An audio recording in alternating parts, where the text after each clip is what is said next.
Bonjour, je suis Anne Wappler, médiatrice au musée Bonnard. Bonnard, sans y penser, est devenu le peintre le plus abstrait de son temps, selon André Lotte de 1933. Nous allons voir à travers le café Petit Poucet Place Clichy de 1928 ou encore le café de 1915 la nécessité qu'a Bonnard de donner au tableau une apparence différente de celle du sujet à peindre.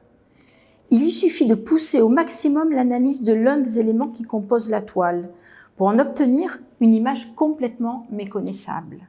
Ainsi, Bonnard construit ses tableaux en architecte de la lumière. Avec les miroirs, il bouscule les plans, il crée de nouvelles perspectives, il fait avancer et reculer ses modèles.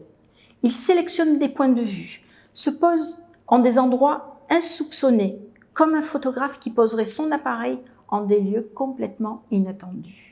Grâce à l'utilisation du miroir, Bonnard nous présente ici, avec le café, un tableau qui se compose en 3 parties latérales. Ici le cadre, ici la scène principale, et là-bas ce bord de mur sur lequel se dépose l'ombre portée de la table, de la nappe. Et enfin, 3 plans. Un premier plan qui serait la nappe qui se verticalise ici, un second plan qui serait Marthe buvant son café, et un arrière-plan qui serait le tableau dont le cadre revient aussi au premier plan. Il y a comme ça un jeu entre le bord, la surface latérale gauche et la surface latérale droite, et le premier plan ainsi que l'arrière-plan. À son tour, le café Le Petit Poucet montre des surfaces colorées d'une richesse intense. Ce dernier tableau qui représente la vie parisienne est une commande de son ami et critique Georges Besson, pour faire suite et pendant à la place Clichy peinte 16 ans auparavant.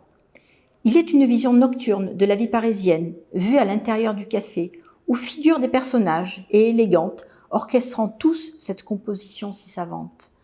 Bonnard se plaît à déjouer la perspective traditionnelle en s'appuyant sur les piliers verticaux du café, d'où naît une confusion entre l'espace intérieur à gauche et la vue extérieure sur les 2 autres tiers du tableau. Comme l'atteste l'enseigne vue à l'envers par transparence, ce tableau soit est une vision directe de l'intérieur, soit est le résultat du reflet à travers l'usage de 2 miroirs, tel que cela se trouvait fréquemment dans les cafés de l'époque. À travers ces 2 tableaux, tout concorde dans ses œuvres à montrer que Bonnard a beaucoup travaillé au positionnement de chaque élément qui le compose. Ce jeu de miroir donne à voir un espace visible de face et de dos, 2 tableaux donc faussement classiques.